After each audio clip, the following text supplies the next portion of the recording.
ಮಾಗಿಯ ಚಳಿ ಬಂತು. ಹಸ್ಬೆಂಡ್ ಜೊತೆ ಹನಿಮೂನ್, ಬಾಯ್ ಫ್ರೆಂಡ್ ಜೊತೆಗೆ ಡೇಟಿಂಗ್ ಹೋಗೋಕೆ ಇದು ಒಳ್ಳೆ ಸೀಸನ್. ಜಾಲಿ ಟ್ರಿಪ್ ಬಂದ ತಕ್ಷಣ ಬಹುಪಾಲು ಮಂದಿ ಯೋಚನೆ ಮಾಡೋದು ಔಟ್ ಆಫ್ ಕಂಟ್ರಿ ಟ್ರಿಪ್. ಅದರಲ್ಲೂ ಎಲ್ಲರಿಗೂ ಥಟ್ ಅಂತ ನೆನಪಾಗೋದು ಮಾಲ್ಡೀವ್ಸ್. ಸಿನಿಮಾ ಸ್ಟಾರ್ಗಳು ಉಳ್ಳವರು ಹೆಚ್ಚಾಗಿ ಕಾಣಿಸ್ಕೊಳ್ಳೋದು ಈ ಐಲ್ಯಾಂಡ್ ನಲ್ಲೇ. ಇದು ತುಂಬಾ ಕಾಸ್ಟ್ಲಿ ಲೈಫ್, ನಮ್ಮಂತವರಿಗಲ್ಲ ಅಂತ ಯೋಚನೆ ಮಾಡೋರು ಒಮ್ಮೆ ಈ ವಿಡಿಯೋ ನೋಡಿ. ಕಡಿಮೆ ಖರ್ಚಲ್ಲಿ ಹೊರದೇಶಕ್ಕೆ ಟ್ರಿಪ್ ಹಾಕಬೇಕು ಅನ್ನೋರಿಗೆ ಗೋಲ್ಡನ್ ಚಾನ್ಸ್ ಇದೆ. ಅದೇನು ಅಂತೀರಾ? ಬನ್ನಿ ನಾವು ನಿಮಗೆ ತಿಳಿಸ್ಕೊಡ್ತೀವಿ. ಈ ಬಾರಿ ಮಲೇಷ್ಯಾಗೆ ಪ್ರವಾಸಕ್ಕೆ ಹೋಗೋದಕ್ಕೆ ಒಳ್ಳೆ ಅವಕಾಶ ಇದೆ. ಈ ವರ್ಷದ ಡಿಸೆಂಬರ್ 31ರವರೆಗೂ ಮಲೇಷ್ಯಾಗೆ ಟ್ರಿಪ್ ಹೋಗುವ ಎಲ್ಲ ಭಾರತೀಯರಿಗೂ ವೀಸಾ ಇಲ್ಲದೆ ಉಳ್ಕೊಳ್ಳೋಕೆ ಅವಕಾಶ ಕಲ್ಪಿಸಲಾಗಿದೆ.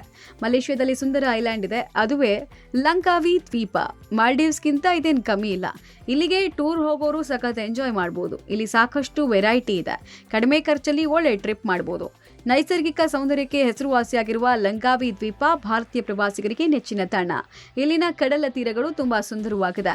ಪಾಂಡೈ ಸೆನಗಾಂಗ್ ಬೀಚ್, ತಾಂಜೋ ಗ್ರೂ ಬೀಚ್, ಪಾಂಡೈ ತೆಂಗಾ ಬೀಚ್, ಡಾಟೈ ಬೇ, ಪಾಂಡೈ ಕೋಕ್ ಬೀಚ್ ಇಲ್ಲಿ ಸಖತ್ ಫೇಮಸ್.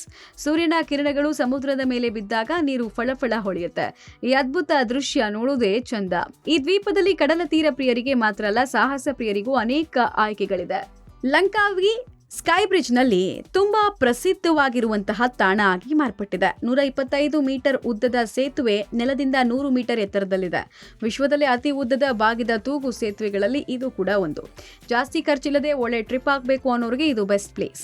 ಈ ಐಲ್ಯಾಂಡ್ ನಲ್ಲಿ ಲೀಟರ್ ಪೆಟ್ರೋಲ್ ಬೆಲೆ ಕೇವಲ 40 ರೂಪಾಯಿ. ಒಂದು ಪ್ಲೇಸ್ನಿಂದ ಮತ್ತೊಂದು ಪ್ಲೇಸ್ಗೆ ಹೋಗೋಕೆ ಇಲ್ಲಿ ಸ್ಕೂಟರ್ ಬಾಡಿಗೆಗೆ ಸಿಗುತ್ತೆ. ಮಾಲ್ಡೀವ್ಸಿಗೆ ಹೋಲಿಸಿದ್ರೆ ಈ ದ್ವೀಪದಲ್ಲಿ ಪ್ರವಾಸದ ವೆಚ್ಚ ತುಂಬಾ ಚೀಪ್. ತಿನ್ನುವ ಕುಡಿಯುವ ಪದಾರ್ಥಗಳು ಕೂಡ ಕಡಿಮೆ ಬೆಲೆಗೆ ಸಿಗುತ್ತೆ. ನವೆಂಬರ್ನಿಂದ ಏಪ್ರಿಲ್ ವರೆಗೂ ಲಂಕಾವಿ ಐಲ್ಯಾಂಡ್ಗೆ ಟೂರ್ ಹೋಗೋಕೆ ಒಳ್ಳೆ ಟೈಮ್. ಅದರಲ್ಲೂ ಮಲೇಷ್ಯಾ ಈ ತಿಂಗಳು ಭಾರತೀಯರಿಗೆ ಬಿಗ್ ಆಫರ್ ಕೊಟ್ಟಿದೆ. 1 ತಿಂಗಳು ವೀಸಾ ಇಲ್ಲದೆ ಅಲ್ಲಿ ತಂಗಬಹುದು. ಭಾರತೀಯರಿಗೆ ಈ ದೇಶದಲ್ಲಿ ನಿಜಕ್ಕೂ ರಾಜ ಮರ್ಯಾದೆ ಇದೆ. ಅದಕ್ಕಾಗಿ ಈ ಆಫರ್ ಕೊಟ್ಟಿದೆ. ಇನ್ಯಾಕೆ ತಡ ಮಾಡ್ತೀರಾ? ಟೂರ್ ಹೋಗಿ ಎಂಜಾಯ್ ಮಾಡಿ. Digital desk, public TV.